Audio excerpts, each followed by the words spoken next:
গত ১-১.৫ মাসে আমরা প্রফেসর ইউনূসকে দেখতে পেয়েছি যে একজন বিশ্বের চিন্তক থেকে একজন সরকার প্রধান বা রাষ্ট্রনায়ক হয়ে ওঠার যে প্রবণতাগুলো সেগুলো তার মধ্যে ফুটে উঠতে শুরু করেছে।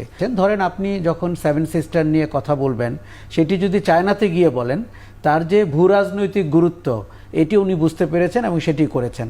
নরেন্দ্র মোদী তার সাথে সাক্ষাৎ করতে চাচ্ছিলেন না, কিন্তু যেই মুহূর্তে আপনি 7 সিস্টার নিয়ে চায়নাতে আলাপ করেছেন তখনই উনি সাক্ষাৎকারের সময় দিয়ে দিয়েছেন। এই যে কৌশলগত সিদ্ধান্তগুলো এটি তাকে অন্য উচ্চতায় নিয়ে গেছে।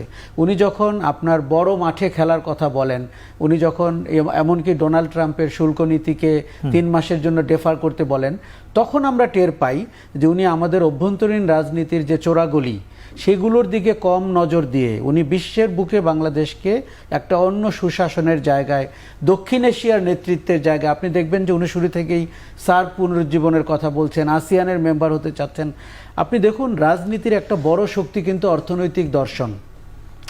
আপনি কি করে এমপ্লয়মেন্ট দিবেন, কি করে বিনিয়োগ আনবেন, কি করে আপনি অর্থনীতির ইন্ডিকেটরগুলোকে ভালো করবেন, এই জায়গাগুলোকে আমরা দেখতে পাচ্ছি যে রাজনৈতিক সরকারের চেয়ে ব্যক্তি ইউনূসকে আমরা দেখতে পাচ্ছি যে অনেক বেশি অন্য উচ্চতায় বাংলাদেশকে নিয়ে যাওয়ার একটি স্বপ্ন দেখছেন।